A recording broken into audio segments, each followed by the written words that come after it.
नमस्कार मित्रांनो, राज्यात खरीप हंगाम सन 2024 आणि 25 हा दिनांक 1 ऑगस्ट 2024 पासून सुरू करण्यात आलेला आहे व दिनांक 15 सप्टेंबर 2024 पर्यंत शेतकरी स्तरावरील पीक पाहणी करिता उपलब्ध आहे. परंतु राज्यात बहुतेक ठिकाणी मुसळधार पावसामुळे शेतकरी स्तरावरील ई-पीक पाहणी विहित मुदतीत पूर्ण झाली नाही असे निदर्शनास आलेले आहे.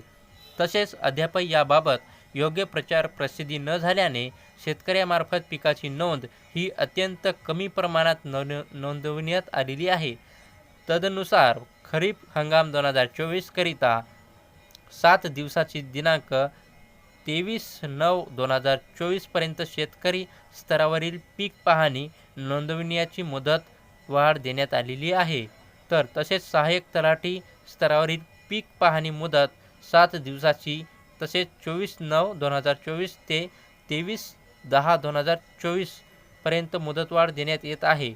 दिलेल्या मुदतवाढीचा वापर करून शेतकऱ्यांना स्वतः पीक पेरा नोंदवा असे आवाहन जमाबंदी आयुक्त आणि संचालक भूमी अभिलेख महाराष्ट्र व राज्य पुणे याचिकेकडून करण्यात आलेले आहे.